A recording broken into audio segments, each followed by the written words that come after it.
When you think of someone slipping, tripping, or falling, an older person usually comes to mind. Chances are you probably know someone who has lost his or her balance and has experienced a serious fall. But the truth is that such accidents don't just happen to the elderly. In the workplace, slipping, tripping, and falling is one of the leading causes of injuries.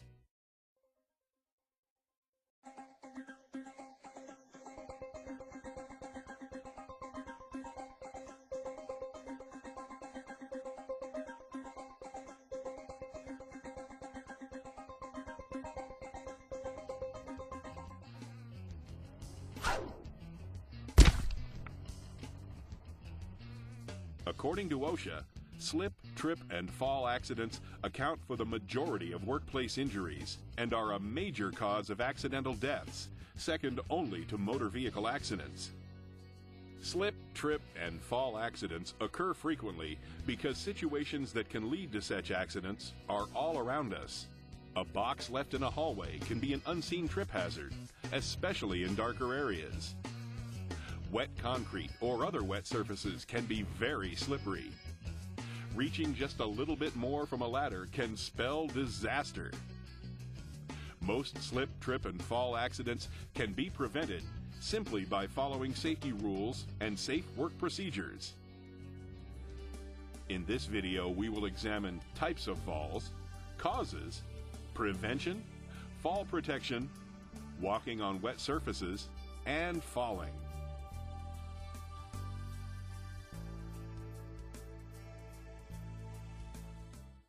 There are two types of falls that can occur: same level falls and elevated falls. This program will mainly address same level falls. Falls from elevations require specialized protection and training and will only be discussed briefly in this training program. Same level falls occur more frequently and are primarily caused by slipping or tripping. A same-level fall usually results in less severe injuries than falls from elevations and are mostly back-related injuries, broken bones, sprains, or strains. Although elevated falls occur less frequently, they typically result in more severe injuries and in many cases have led to a fatality. Elevated falls can occur from ladders, stairs, buildings, docks, vehicles, or other structures.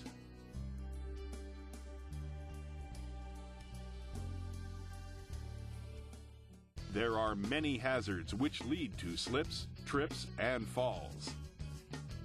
A slip occurs when you lose your footing due to walking surface conditions that limit the amount of traction between your shoes and the surface. Slips mainly happen due to wet or slippery surfaces.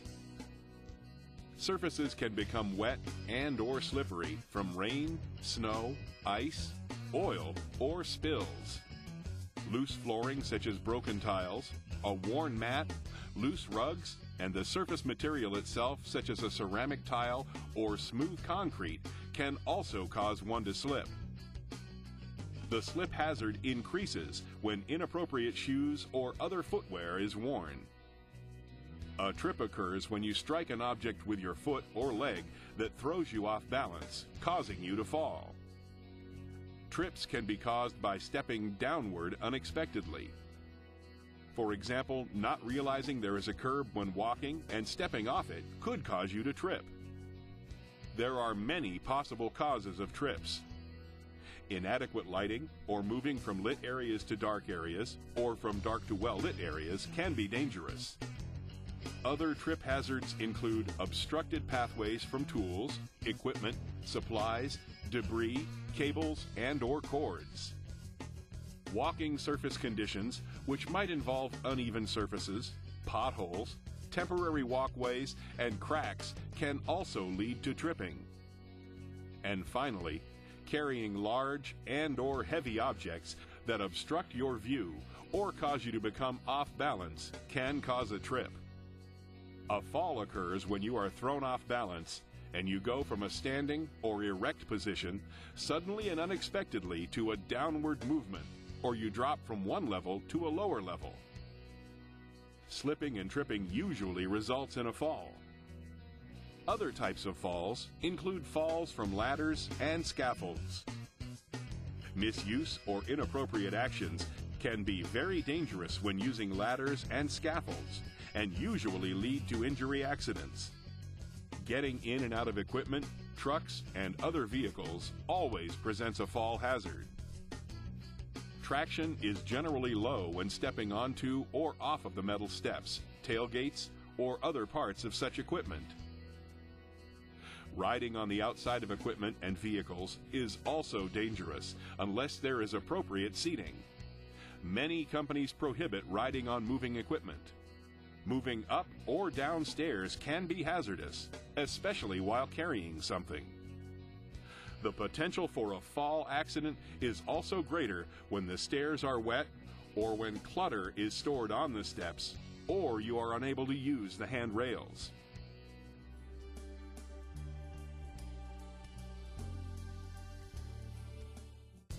Preventing slips, trips, and falls is an ongoing task. Every day you should look around and inspect your work environment for hazards or potential hazards. Be aware that the potential for hazards can change frequently, even during the workday. Employers and employees must be aware of their surroundings and take the necessary steps to minimize or eliminate hazards daily.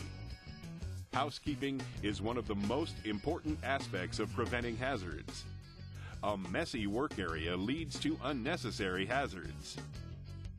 Good housekeeping is the most basic step in preventing slip, trip, and fall accidents. Clean spills immediately. Delaying a cleanup potentially exposes many more people to the hazard. Use wet floor signs or barricade the area to identify wet areas. Never allow anyone to walk on a wet floor if possible. Remove debris and scrap frequently from work areas and place in designated locations. Keep walkways clear of materials, debris, and clutter. Always keep floors swept. Whenever possible, run cords, cables, and hoses overhead. Secure and cover cords, cables, and hoses that cover walkways. Lighting is important to maintain a safe workplace. Keep work areas well lit. OSHA has minimum standards for illumination that apply. If you see a burned out bulb, replace it or report it to your supervisor immediately so it can be replaced. Maintain appropriate lighting through the use of portable light stands if necessary. Do not allow the stands to become a tripping hazard. Move cautiously in minimally lit areas and when moving from well-lit to darker areas.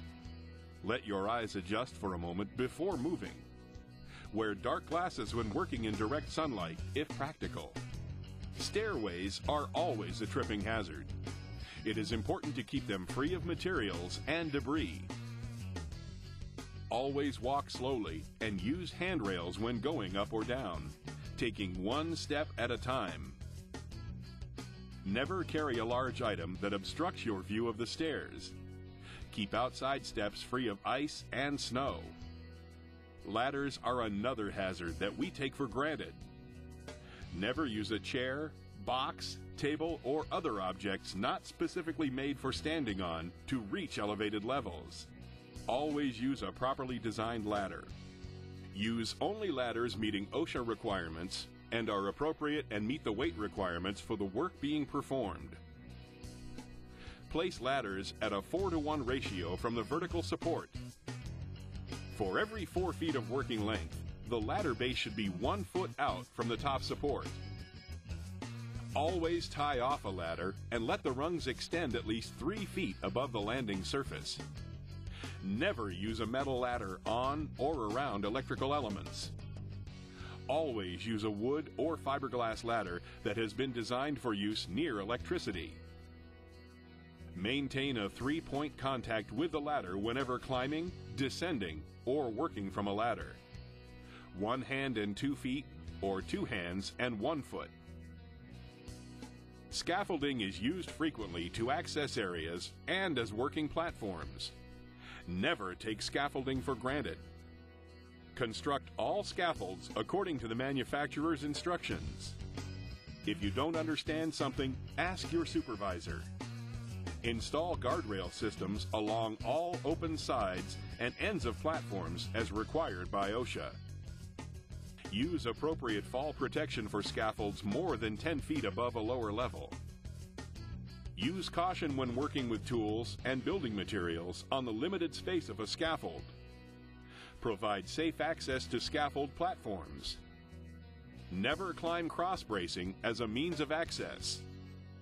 Masonry scaffolds have different OSHA rules. Make sure you are properly trained on PPE and its use. Always use appropriate PPE and use it properly. Wear proper footwear for the work site. Watch where you are walking. Pay attention and do not allow yourself to be distracted from the task at hand. Never rush through a task. Work at a normal pace. If you don't understand, ask your supervisor. Carry fewer objects and make more trips. Get help moving large, heavy, or awkward-shaped items. Report all slip, trip, or fall accidents, even if no one was hurt. This will allow changes to be made to avoid the incident from reoccurring. By not reporting, someone might be injured if it happens again.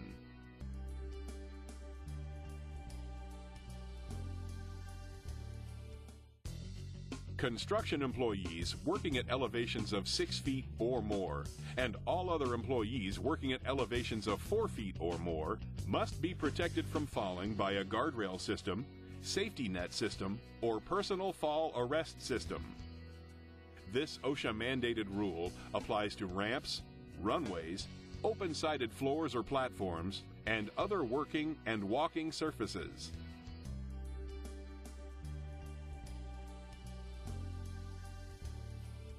If you must walk on wet or slippery surfaces, there are certain precautions you can take to prevent slipping and falling. Take slow, small steps and point your feet slightly outward to help provide a stable base of support. Pay attention to the walking surface. Use handrails or stable objects for support when available. Your arms and hands help stabilize you when walking. Do not walk with your hands in your pockets. Avoid sharp turns and quick movements. Wear slip-resistant footwear.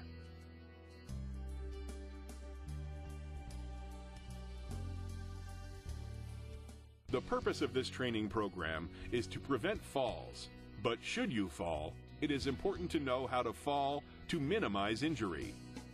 As you are falling, twist or roll your body to the side. Tuck in your chin and turn your head. It is safer to land on your buttocks or side than your back. Keep your wrist, elbow, and knees bent and protect your head with your arm. Land on as much of your body as possible to spread the impact forces across a larger area. Do not attempt to soften or break the fall with your hands.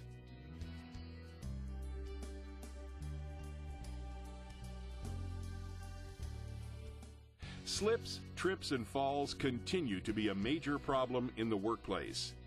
Knowing the causes and steps to prevent slips, trips, and falls will make you a better worker and a safer one.